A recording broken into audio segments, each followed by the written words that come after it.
It was already dusk by the time our boat nosed up against the bleached driftwood dock. The sun, still clinging to the edge of the horizon, cast the water in strange hues.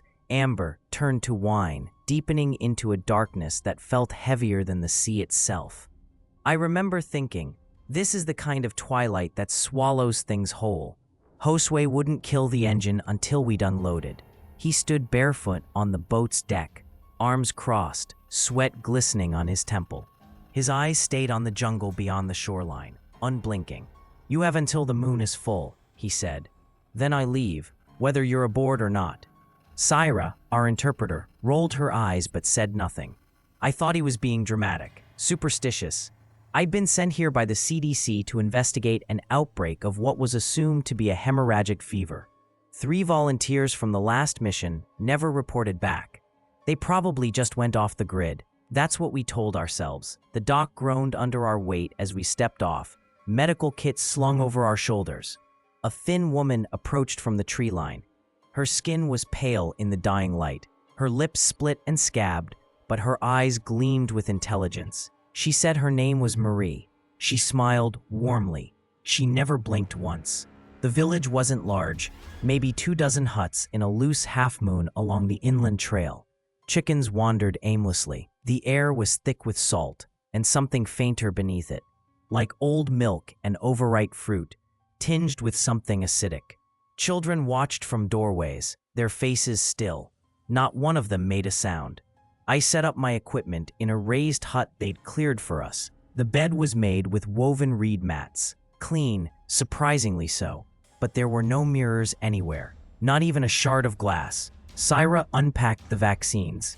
"They won't come to us," she said, matter of fact. "We'll have to go to them."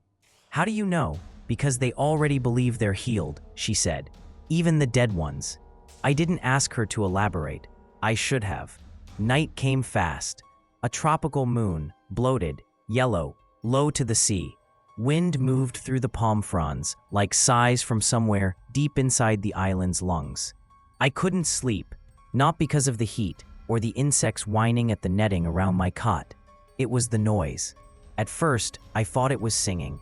Soft, wordless, almost a lullaby, but distorted, like hearing it underwater. I stepped out onto the porch. The village was cloaked in shadow.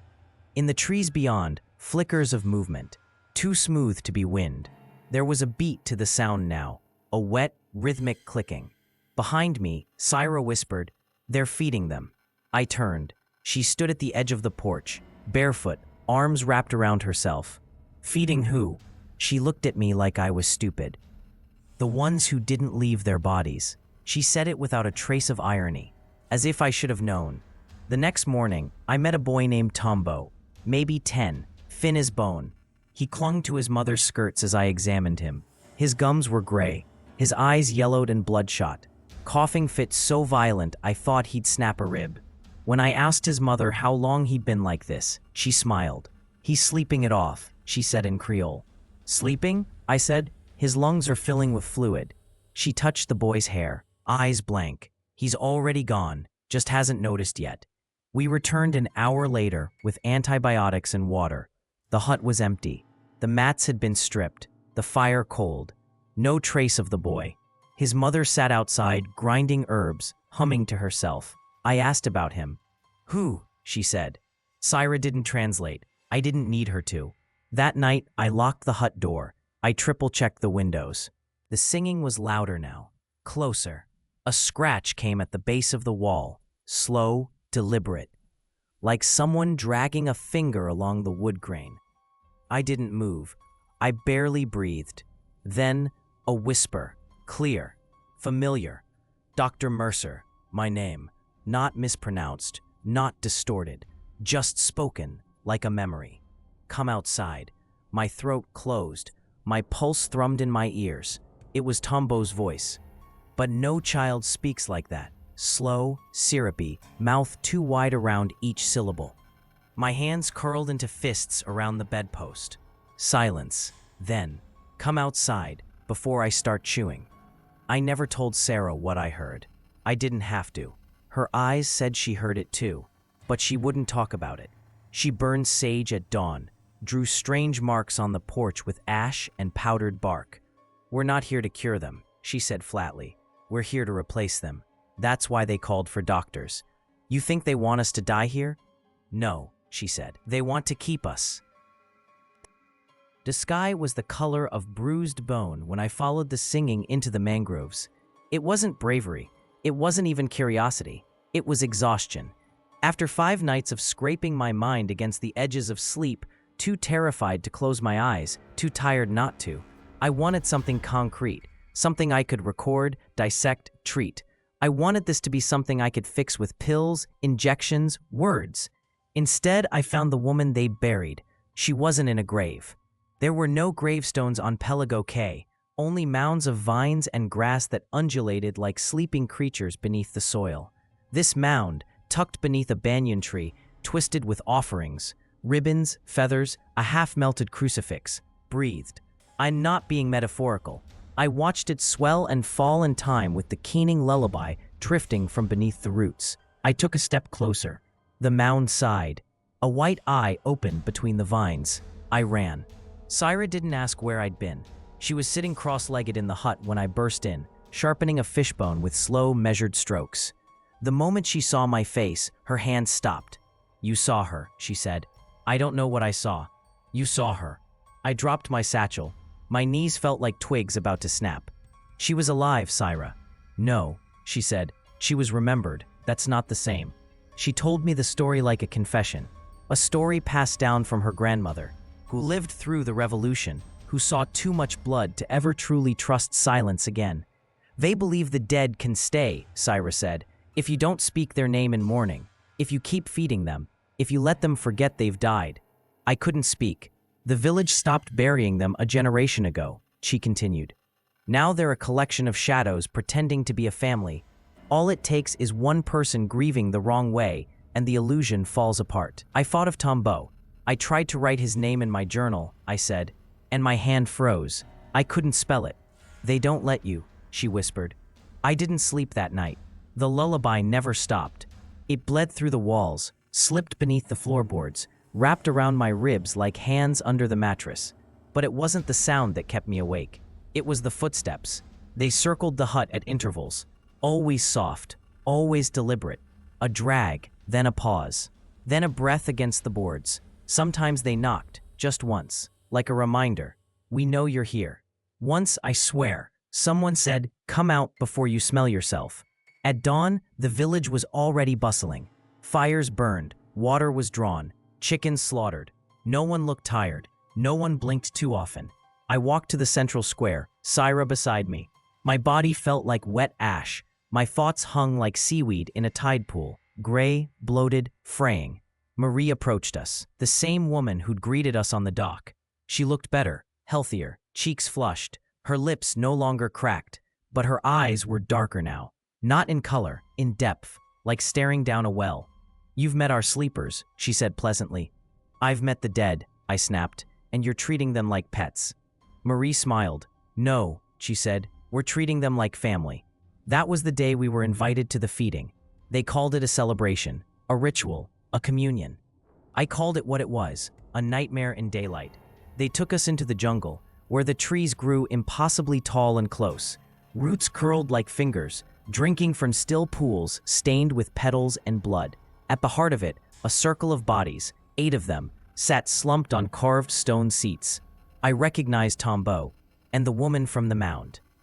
And others, mouths slack, eyes dim but tracking. They didn't moan. They didn't lunge. They smiled.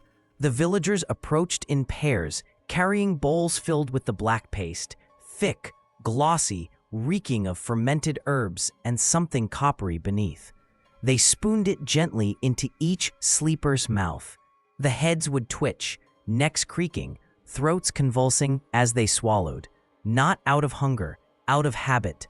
That was the worst part. The mimicry, the illusion of ritual where biology had long since failed. "They think they're saving them," I said later, pacing our hut like a trapped animal. "They think memory is life, that feeding is care. They're preserving corpses with folklore and fungus." Syra lit a stick of black incense. "Maybe it's not folklore," she said. Maybe it's a choice. You mean we're choosing to believe? No, she said quietly. They're choosing not to leave. That night, I made my mistake. I tried to record a message, just a simple field report into my backup radio transmitter. Something to break the spell of isolation. My hands shook the entire time. This is Dr. Adam Mercer, Pelago Cay, reporting a severe psychological and biological anomaly among the island population. The moment I said anomaly, the power cut. Total darkness. The radio sparked once, hissed like a breath, and died. Then the knock came, soft, deliberate, right on the center of the hut door, and a voice, deep, wet, smiling, whispered, "Don't send that." I didn't open the door, not because I was brave, but because I couldn't. My limbs had seized. My breath sat trapped in the hollow just beneath my throat. The silence pressed in like humidity before a hurricane. And then, the voice spoke again, this time closer to the floorboards. "Sleep makes you soft, doctor. I can smell your softness from here." Then it was gone, just like that. No footsteps, no fading sound, just silence thick as wool. Syra found me at dawn, still frozen in place. Fingers wrapped so tightly around the edge of the cot that I'd torn splinters into my palms. We didn't talk. There was no point. She looked at the door, then back at me, and simply said, "We need to find the pit." It wasn't a question. It took hours, through the mangroves, past the feeding circle, deeper still into the underbelly of the island. The sun barely pierced the canopy here. The air was viscous. Everything smelled like spoiled meat and salt. And then we found it. A clearing. A ring of black stones, worn smooth by generations of salt-laced wind. And in the center, a pit, 10 feet wide, lined with bone. The bones weren't stacked. They weren't even clean. They were twisted, fused, wet, still clinging to their flesh like regrets. I knelt beside the edge and looked down, and I saw movement. Not the writhing of a single thing, but the collective twitch of something vast, laced together. Dozens, maybe hundreds of corpses, all fused, wriggling subtly in concert, like something trying to remember how to be human. At the center of the mass, I saw the boy again, Tombo, but not as he'd looked in life. No, this thing was bloated, glossy, its skin stretched across its face in a permanent smile. And the voice that rose up wasn't his, it was mine. "Don't feed the grief," it said. It turned sour. Syra dragged me back before I could fall in. I didn't speak until dusk. She fed me coconut water, mixed with some kind of root extract, but it only dulled the edges. "Tell me what the paste is," I said. Her jaw clenched. "It's not made here. I need the truth." She hesitated, then pulled a pouch from her satchel. Woven from palm fibers, stained dark at the bottom. She emptied it onto the mat between us. A ball of the black paste hit with a wet plop.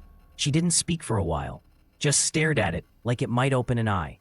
"It's fermented memory," she said finally. I blinked. "What?" "From the ones who rot, but don't rest." She explained it in fragments, like she couldn't bear to say it all at once. The villagers harvest pieces from the pit. Mossy flesh, liquefied organs, slivers of jaw.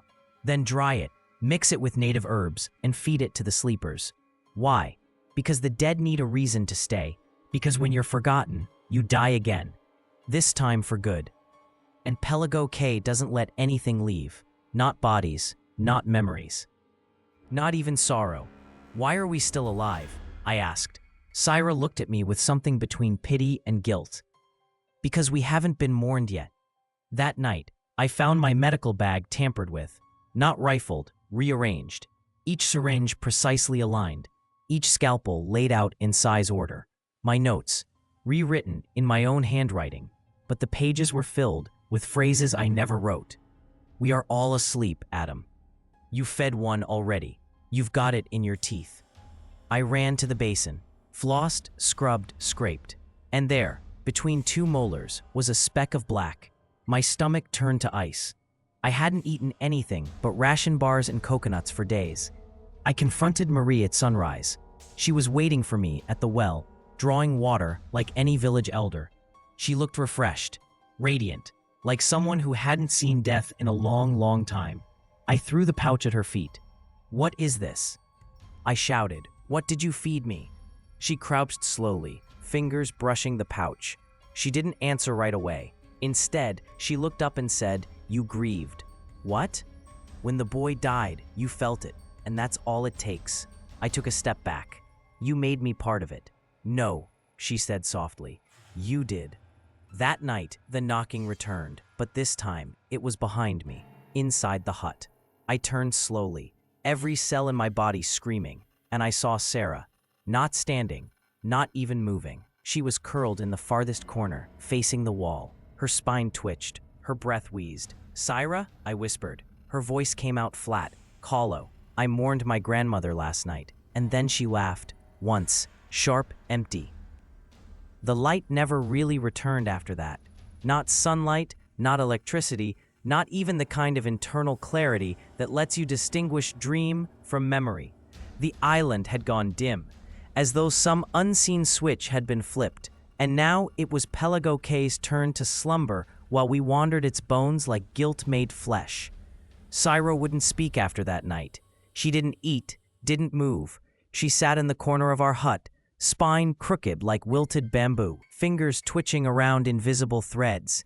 Every so often she'd whisper, "She's coming," to no one. I tried to reach her, touched her shoulder. Her skin was warm, too warm, like bread left in a clay oven too long. Soft, steaming, tender at the center. She smelled sweet. I backed away. That morning I found the first string. Not twine, not fishing line, sinew, threaded through the eyelet of my duffel bag.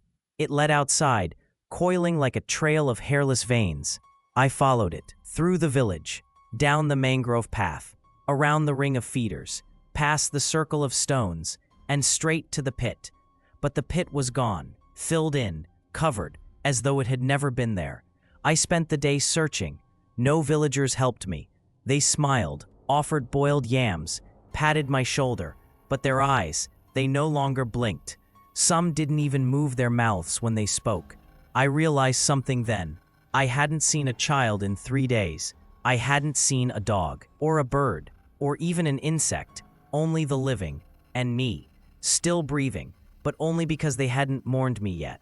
I returned to our hut that evening with a plan, a real one. I would get to the shoreline, get the emergency flare I'd stashed in our arrival kit, fire it at the first hint of open sky. If luck, a shipping vessel would be passing through the western drift line. A long shot, but I'd take anything. I stepped inside. The hut was empty. Syra was gone. In her place was a satchel, my satchel, but it had been restitched with thread made of teeth, baby teeth, human, neatly arranged, almost decorative. I opened it slowly. Inside, a tape recorder, one of mine, but I'd never used it, not once since arriving. I pressed play. The sound that came out wasn't my voice. It was Syra, whispering. "No one buries grief on this island, not without consequence." A pause. She tried, once, my grandmother, buried my uncle after he passed in his sleep. No rituals, no song, no paste. Another pause. They dug him back up that night, made her watch as he fed, made him watch too. Something clicks on the tape, fabric rustling, breathing. She never forgave herself. That's why I came. That's why I agreed to translate, to make peace. The tape crackles louder now. A rasping voice overlays hers, not quite speech, wet, hollow. "She's coming for you, Adam, because you still believe you can leave." The next sounds were chewing, slow, gritting. Close to the mic, I dropped the recorder, stumbled back, knocking over a chair, nearly ripping the door from its hinges as I ran into the darkness outside. The jungle swallowed me instantly. I didn't know how long I ran. Branches lashed my arms. Thorns bit my legs. My flashlight swung in wild arcs, illuminating warped trees and moss-covered idols I hadn't seen before. I followed the sound of the sea, and then, there it was, the shoreline. Gray-black waves under a silver sky. The dock still intact. Our old launch boat rotting at its moor, tangled in vines. But the flare kit, gone. I dropped to my knees. Then I heard the bell. A single chime, low and deliberate, like a ship's bell in deep fog. I looked up. Out at sea, maybe 50 yards from the shore, was a trawler, a small fishing vessel, rusted but intact. A light flickered from its bridge, a signal. 3 short, 1 long. The international distress reply. My heart leapt. I screamed, waved, jumped up and down like a lunatic. Then a figure stepped into the light on deck, thin, shaking, holding something that glinted, a syringe. My syringe. I froze. The figure moved closer to the edge of the boat. Her hair was long now, soaked and tangled. Her mouth was open, too open. It was Syra, or someone wearing her shape. Her jaw unhinged like damp rope as she whispered across the waves. She fed you before I did. Adam, you just didn't know it. And then the water beneath the boat boiled. Dozens of hands, pale, bloated, unblinking, rose up and pulled her down. Her scream never came. Behind me, I heard it again, the lullaby. Closer, so close I could feel the breath behind my ear. She's coming, it sang. She's hungry. She remembers. ... There's a point when panic dissolves, not into calm, not into reason, into something colder, something quieter. It's what you feel in a crashed car just before the fuel catches. Not fear, just acceptance of heat. That's where I was, standing on the shore of Pelago Cay, knees in the surf, salt water mixing with blood and sweat, watching the sea devour the last vessel I could have escaped on, watching Sarah disappear beneath the waves, pulled not by hands, but by remembrance. The island was no longer trying to frighten me. It was preparing to keep me. I didn't run this time. I turned around, walked back into the jungle barefoot. Every step sucked into wet ground. Branches brushed my shoulders, caressing, not malevolent now, welcoming. The island pulsed, like a creature that had just swallowed something whole and was waiting to see if it would digest. Back in the village, the people were gathered, standing in perfect rows, waiting, not speaking, not breathing. Their chests rose and fell out of memory, not need. In the center stood Marie. She no longer looked human. Her skin had thinned to a translucent film over something that shifted beneath. Muscle, yes, but not arranged the way it should be. She smiled at me. "Welcome home," she said.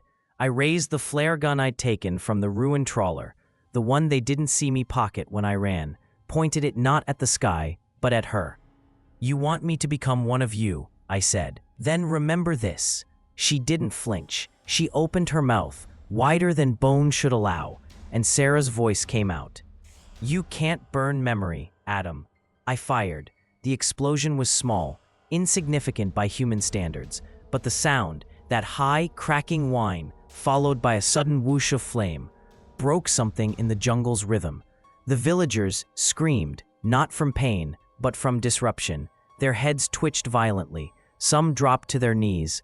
Others simply began to shake, like radios between frequencies. Marie staggered. Smoke rose from her chest where the flare had torn through. But her body didn't fall.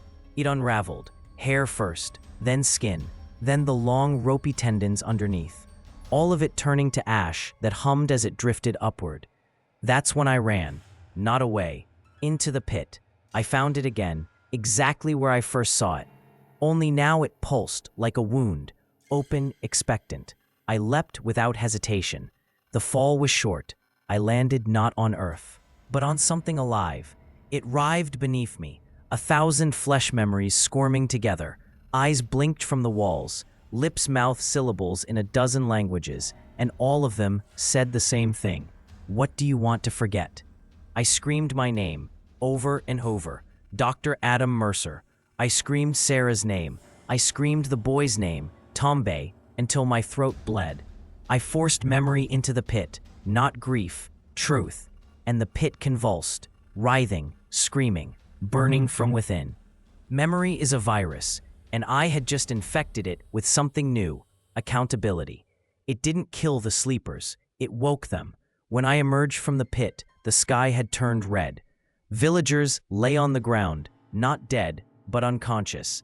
Their chests moved shallowly, their skin pale and loose, and Marie's ashes blew into the sea like pollen. I found Sarah's body near the tree line. Her chest was still, but her eyes fluttered open when I touched her wrist. Just once. She whispered, "Did we remember enough?" And then she went still again. The boat arrived 3 days later. They said they picked up a flare signal, though there had been none since I'd fired the gun. I didn't argue. I didn't tell them about the island's hunger, or its memory. I only said, we lost everyone, and left the rest buried. Now, in this quiet hospital bed back on the mainland, I write this because I feel it again. That sensation, that itch in the molars, that whisper just behind the door. She's coming. She remembers. Because even when you leave Pelago Cay, if you don't mourn it right, it stays.